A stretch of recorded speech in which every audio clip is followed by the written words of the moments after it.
One of the best things for Colorado last week was getting a tough game against Colorado State. Did it expose some things? Yes. The inability to run the football, the lack of maybe quality depth at certain positions defensively definitely let you know that Colorado is a beatable team. And we expected that. Eventually, every team is going to have a game in which they struggle. And Colorado did that. The nice thing is that they figured out how to win a football game where things weren't going the way. They lost Travis Hunter. They were down for most of the game. Colorado State had all the momentum. And at the end, Colorado figures out a way to compete and win that football game. Shedeur Sanders once again comes up big when they need him most. And now they face an Oregon Ducks team that has plenty of talent and is putting up a ton of yards and a ton of points on teams. And it's going to be an interesting matchup to see how far Colorado has come, but also if they need to go any further to compete for a Pac 12 championship. The first key that you need to keep an eye on is running the football. Now, do I think Colorado is going to magically start running the football better or just put an emphasis on running the football a lot more than they have? No, this team is primarily going to gash teams by passing the ball, but you still have to find a rushing attack. If Colorado wants to win the Pac 12, you simply cannot just be really good at throwing the ball and then struggle at running the football, struggling to stop people. You cannot have just one facet of your offense be really good and have everything else struggle. That's just not going to happen. When you average 61 yards per game on the ground, look, I'm not saying that you have to be this ground and pound team. You can still throw the football. But if you want Shedeur Sanders to have the biggest impact, you have to be able to start running the ball better. Oregon does that extremely well. Over 216 yards per game. This is a team with Bucky Irving, Jordan James. They are extremely good at running the football and making big plays. And Colorado right now, stopping teams isn't their forte. And that we saw that last week. Colorado State did pretty much whatever they wanted at times. And there were certain aspects that Colorado just had no answer for. The other thing is that Colorado State is a team that won 3 games last year. Now, I'm not saying they're a bad team. I'm just saying there is a question about the quality of opponent Colorado has faced. TCU, I think, is still a solid win. I think that they're not as good as last year, but I think it's still a solid win. Nebraska, I think we'll look at the good and bad.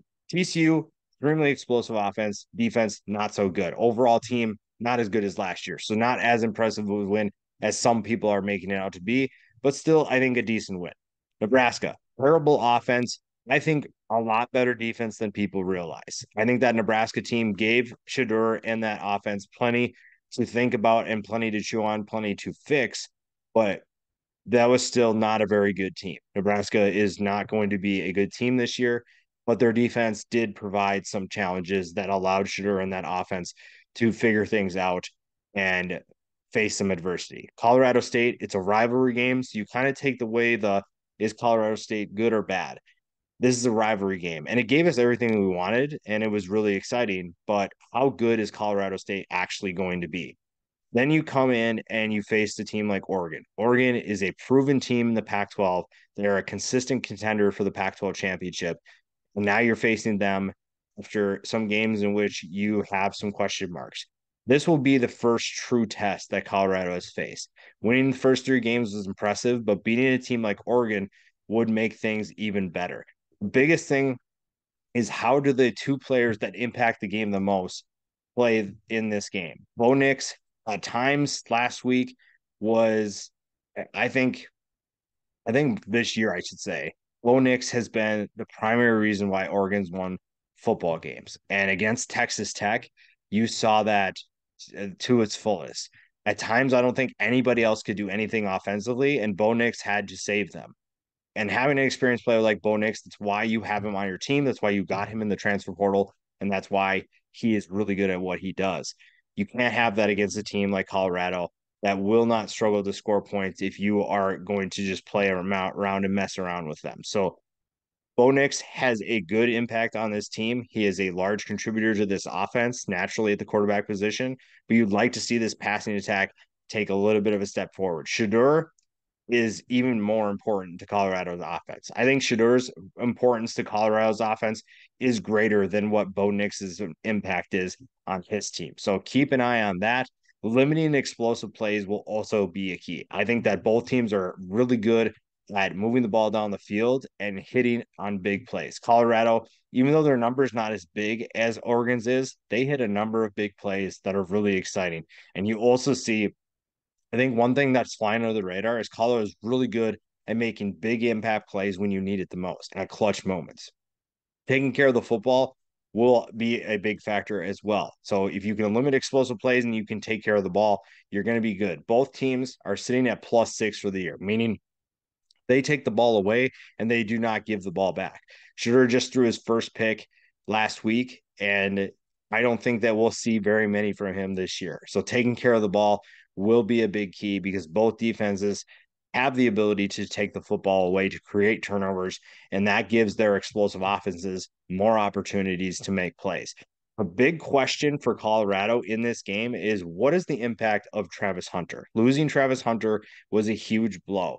I think they still have plenty of talent to be able to make up for his absence. The problem is that I think offensively they're fine. I don't think that I mean Travis Hunter does make a difference. I'm not trying to diminish his role and his talent, but I think that the level of talent offensively is better than the level of talent defensively. I think his absence hurts Colorado's defense more than it hurts their offense. I think their offense can score just fine without him.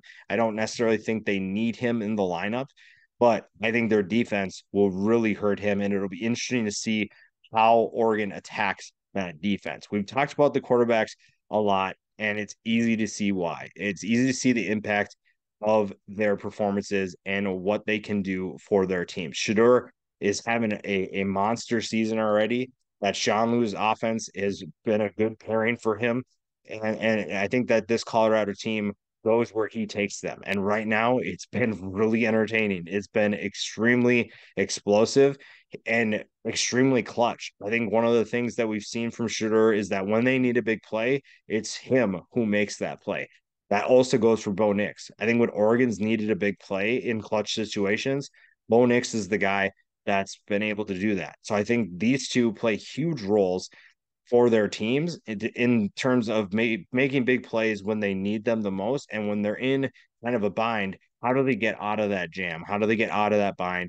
And right now, the quarterbacks are the biggest reason why they do that. And both teams, like I said, loaded with talent. There's so many players that we can go up and down and talk about. Here's who you need to watch. Here's what you need to see. I think the biggest thing is how does Colorado guard Troy Franklin? I think Troy Franklin is easily the best wide receiver in this game. I think that he has the ability to make big plays and probably will against the secondary that's trying to replace Travis Hunter. How does Colorado find ways to slow that passing attack down? Because right now, Colorado is not stopping a ton of people, not stopping a ton of offenses, and that could be problematic for a team that's trying to pull off another upset or trying to make another statement. Colorado is a good team, a talented team, but right now, Oregon is the more complete team, and you have to find a way to combat that. And you lost one of your best players. You have a defense that can't really stop anyone and a rushing attack that's almost non-existent. You have plenty of things to figure out. It's not that everything's going swimmingly. You just have to find a way to make that talent produce. You have to find a way to get that talent to play in what's actually their first big game of the year. Beating the TCU Horned Frogs is not the same as beating the Oregon Ducks right now. And if they're able to do that, be really exciting. I struggle with picking this game though, because on one hand, right now as I'm recording, Oregon's a 21-point favorite. And on one hand, I think that seems like it's not enough. But then on the other hand, I also think with what Colorado has done and surprised us, I think 21 is way too much. I I'm gonna pick the Oregon Ducks to win this game because I think they're the more proven team. They have and I think they have more experience in terms of winning in big moments. And Colorado right now doesn't have the depth to be able to compete with a team like Oregon. Now, could I be wrong? Yeah, I've been wrong about Colorado pretty much the entire year. And I think that Colorado will definitely surprise a lot of people. I think this game will be closer than people expect. But right now, They don't have the experience to beat a team like Oregon, in my opinion. We'll see what happens, but give me Oregon right now, and let's hope for a really entertaining game.